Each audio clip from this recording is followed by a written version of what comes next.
Railway के कर्मचारियों के लिए एक और खुशखबरी, जितने भी बच्चे अभी रेलवे में जॉब करते हैं और वो जीडीसी का एग्जाम देते हैं तो उसके थ्रू वो एएलपी वगैरह की वैकेंसी में अपना कह सकते हो वर्चस्व स्थापित कर सकते हैं। बच्चों एक और वैकेंसी जो एएलपी की आ चुकी है और ये वैकेंसी जीडीसी की आ रही है और पूरा डिटेल में आपको पढ़ूंगा, कितनी वैकेंसी है, किस जोन की वैकेंसी है, कौन कौन से बच्चे फॉर्म भर सकते हैं, सब कुछ मैं बताऊंगा।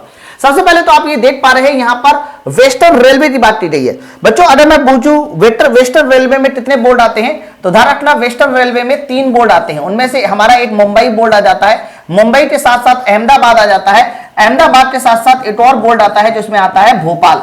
ये 3 बोर्ड हमारे वेस्टर्न रेलवे में आते हैं और इन 3 बोर्ड की मिलाकर जो है वैकेंसी निकाली गई है। अब क्या वैकेंसी निकाली गई है इसको भी आप देखिए। बच्चों सबसे पहले आप यहां देख पा रहे हैं जो इसका सब्जेक्ट है वो filling of vacancy of assistant loco pilot in the pay matrix level 2 against 50% departmental quota on the time measure by as per eligibility norms of GDC quota. मतलब ये 50% जीडीसी कोटा पे आई है। और बच्चों आप देख पा रहे हैं यहां पर category assistant loco pilot level भी दिखाया गया है, मेडिकल स्टैंडर्ड्स यूआर होना चाहिए।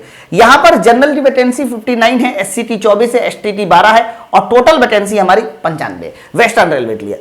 बाकी अगर एलिजिबिलिटी की बात करते हैं तो आप लोग रेगुलर एम्प्लॉय होना चाहिए। देखो हर जगह लिखा है रेगुलर एम्प्लॉय, है ना, रेगुलर एम्प्लॉय। तो आप लोग रेगुलर एम्प्लॉय होना चाहिए। जितने भी रेलवे में रेगुलर एम्प्लॉय हैं वो इस फॉर्म को भर सकते हैं। बच्चों मेडिकल स्टैंडर्ड A1 होना चाहिए। और अगर एज की बात करते हैं कि इसका एज क्या होना चाहिए तो ध्यान रखिएगा इसकी एज 18 से लेकर 42 साल और 18 से लेकर 47 साल के बीच में अगर एज है तो आप ये फॉर्म को भर सकते हैं, ठीक है। लेकिन ये लोअर लिमिट है, मैं पहले बता दूं ये लोअर लिमिट है और ये अपर लिमिट है। ये अपर लिमिट जनरल वालों के लिए, ये हमारा SC ST वालों के लिए, ठीक है। लिखा हुआ है ना, देखो the upper age limit will be 42 year for the UR candidate and 47 year for the SC ST candidate. यहां पर SC ST कैंडिडेट की भी अपर लिमिट और जनरल वालों की भी अपर लिमिट दे गई है। तो टोटल मैंने आप लोगों को यहां वैकेंसी बताई। यहां पर ओबीसी की वैकेंसी नहीं है, इसलिए ओबीसी की एज लिमिट नहीं है। बट आप ये मान के चलो कि जितने बच्चे ओबीसी वाले हैं वो जनरल में ही फाइट करेंगे तो आप ओबीसी के लिए एज लिमिट 42 साल मान सकते हैं, ठीक है।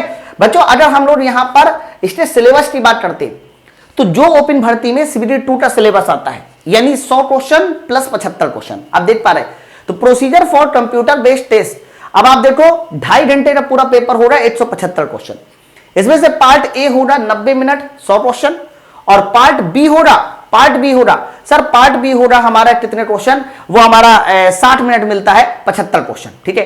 तो बच्चों यहां पर टोटल पार्ट ए का सिलेबस देखिए, पार्ट ए का सिलेबस वही 3 सब्जेक्ट है, जीके नहीं है, देख लीजिए पार्ट ए के सिलेबस में जीके नहीं है।